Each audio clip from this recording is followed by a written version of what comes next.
So hello दोस्तों and welcome back. तो देखो, बचपन में तो हमने बहुत से शो देखे होंगे और मैं तो अभी भी कभी कभी देख लेता हूँ। तो उस समय तो मेरा पूरा दिन ही टीवी पे गुजर जाता था। मतलब सुबह उठो टीवी देख लो, स्कूल जाओ टीवी देख लो, स्कूल से आओ टीवी देख लो, खाना खा रहे हो टीवी देख लो, मम्मी ने नशे करते हुए पकड़ लिए टीवी देख लो। बस एक ही टाइम होता था जब टीवी में कार्टून नहीं आते थे, और वो था रात 12 बजे के बाद। मतलब उसके बाद तो टीवी में एक अलग ही भूत का साया सा चलता था। लोग इधर उधर चिल्ला रहे हैं, फ़ोन पटक रहे हैं, ये कर रहे हैं, वो कर रहे हैं। और मतलब मैं इतना देखता तो था नहीं 12 बजे के बाद, वरना मैं खुद ही पटका जा रहा होता भी। तो जो कैसा लगता होगा कि तुम सुबह जल्दी उठ के टीवी पे टू ग्लू और न्यूज़पेपर का से एक जादुई जड़ी बूटी बना रहे हो, जिससे तुम आगे जाके लोहे की और मेरी लोहे की मुट्ठी एकदम मजबूत भी लग रही है। आग की मेरी आग वाली मुट्ठी और पत्थर वाली मुट्ठी बनाओगे। पत्थर वाली मुट्ठी। हाँ, मैं बात कर रहा हूँ आर्ट अटैक की। मतलब इस शो ने मुझे सब कुछ बनाना सिखा दिया, घर छोड़ के। और अगर ये शो कुछ साल और आता तो क्या पता इनके पास कोई और चारा भी बचता नहीं घर बनाने के। मतलब मैंने इनके मोस्टली सारे एपिसोड देख लिए, लेकिन मुझे अभी तक ये नहीं समझ आया कि टू ग्लू और न्यूज़पेपर को मिलाने की सही मात्रा थी क्या। मुझे बचपन में तो यही लगता था कि इसके और नारियल अन्ना के बीच में कुछ तो झापा झोल है।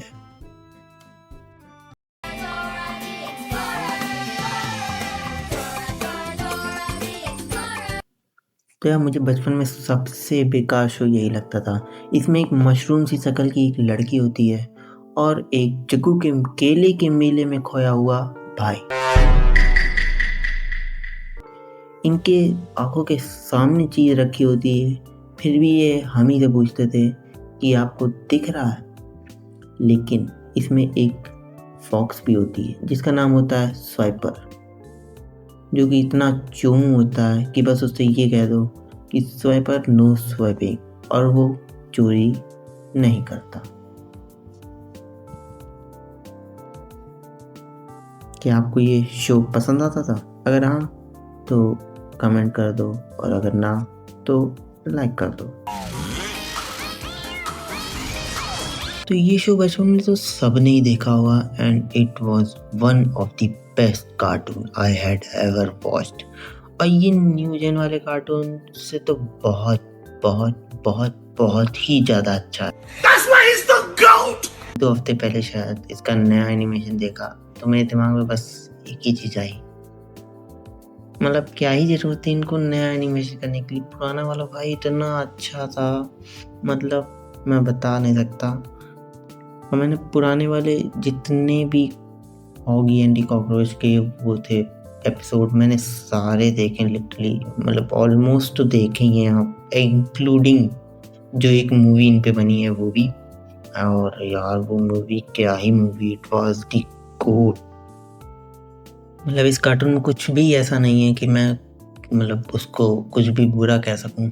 इसके सारे कैरेक्टर, मतलब ऑगी, उसकी गर्लफ्रेंड ओलिविया, और 3 कॉकरोचेस पपलू जपलू टपलू, मतलब हिंदी डब के हिसाब से बॉब जो सामने बगल वाले उनके घर में रहता है, डॉग बुलडॉग मतलब। और मेरा वन ऑफ द फेवरेट इस कार्टून का दी जैक। मैं तो पापा हूँ, पापा इस दुनिया का पापा। मतलब इस शो के कारण मेरा बचपन एक मेमोरेबल चाइल्डहुड बन गया। मतलब मुझे अभी भी मज़ा आती है। मैंने इस शो को कम से कम कब तक, क्लास 10 तक तो देखा ही होगा, और सच्ची में ये शो लव इट।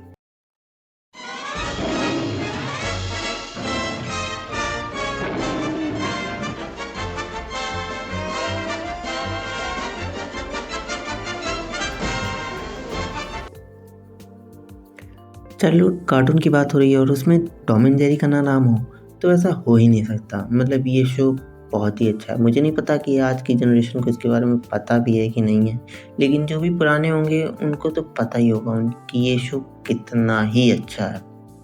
और इस शो ने बहुत ही मुझे मज़े दिलाया बचपन में। इन दोनों की लड़ाई, प्यार मतलब देखने में बहुत ही मज़ा आती थी। भले इसमें इतने साउंड इफ़ेक्ट नहीं होते थे और इस शो ने बहुत सारे आइकॉनिक सीन भी दिए हैं। तो मेरे लिए तो बहुत ही अच्छा शो था बचपन के हिसाब से। इसी शो को देख के मुझे जानवरों से कुछ ज़्यादा ही प्यार होने लगा था, लेकिन कभी मेरे घर वाले मुझे रखने ही नहीं दिया। वो हर बार कहते थे कि अगर तुम हो तो हमें किसी जानवर की क्या ही ज़रूरत है। बट जोक्स अपार्ट, मैंने इसके सारे एपिसोड देखे हैं, मूवी देखी है और जो अभी नई मूवी आई है कुछ साल पहले, मैंने वो भी देखी है जिसमें 3D और रियलिस्टिक का इन लोगों ने मिक्सचर किया है। और अगर आपने नहीं देखी तो जस्ट चेक इट। कार्यक्रम को रोककर हम आपके लिए लाए हैं गरे द कावनी डॉग शो।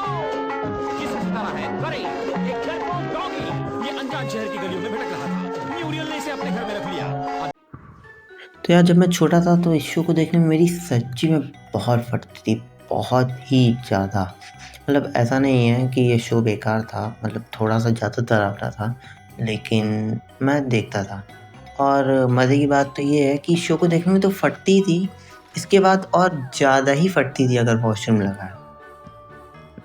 और मतलब हमारे सोने वाले रूम से तो थोड़ा सा दूरी था वॉशरूम, तो मुझे दौड़ के जाना पड़ता था और दौड़ के आना पड़ता था। और बीच में जो वॉशरूम करने का गैप रहता था, उसमें मैं इतनी ताकत से, मतलब पूरी ताकत लगा देता था कि चाहे पेट फट जाए, लेकिन मैं जल्दी वॉशरूम करके बेड पे पहुंच जाऊं। और अगर उस समय कोई मेरे पीछे ये बोल देता पत्थर लौटा दो, तो मेरी लिटरली फट जाती। मैं हग देता, सच्ची में मैं हग मारता था।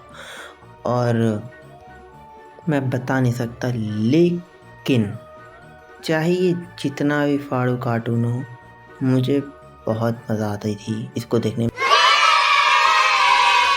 मतलब अभी भी मैं कभी कभी रील स्क्रॉल करते हुए 1-2 एपिसोड आ जाते हैं तो देख लेता हूँ। और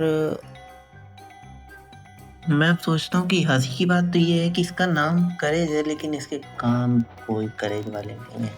इसकी फटती देख के मेरी फटने लगती थी। और मुझे अभी तक समझ नहीं आया कि उस समय चैट जीपीटी के यूज़ करता था भूत, एलियन और ये चिमकांडी चीज़ें भगाने के लिए।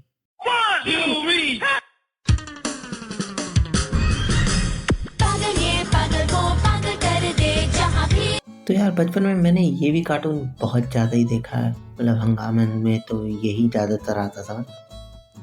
और यार, ये सिंचन क्या ही था भाई, मतलब हर जगह ऑरा फार्मिंग, हर जगह ऑरा फार्मिंग।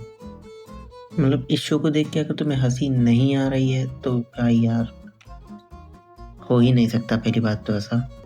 लेकिन यार, मुझे सबसे ज़्यादा शौक तब लगा कि मुझे बाद में पता चला कि ये शो तो बच्चों के हिसाब से था ही नहीं। मतलब ये तो किसी अलग ही लेवल में, ये तो मतलब बच्चों के हिसाब से ये कहीं भी छू ही नहीं रहा था।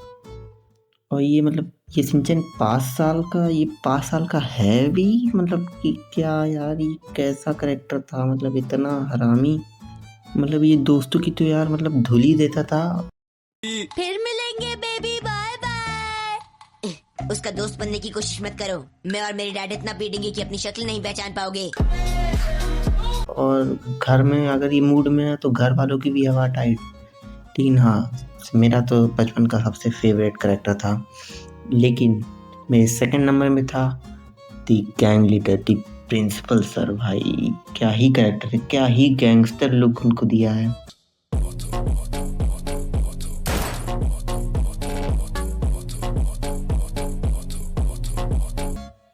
और मतलब अब तो मैं कुछ एनीमे देखने लगा हूँ, तो मैंने वन पीस देखा है। और जिसने भी देखा है वो रिलेट कर ही सकता है इसको उससे।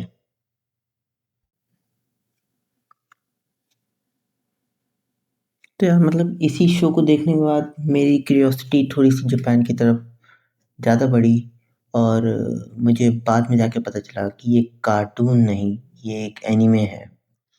और मुझे तब पता चला कि एनीमे भी कुछ होता है। और ये कार्टून से भी बढ़कर है।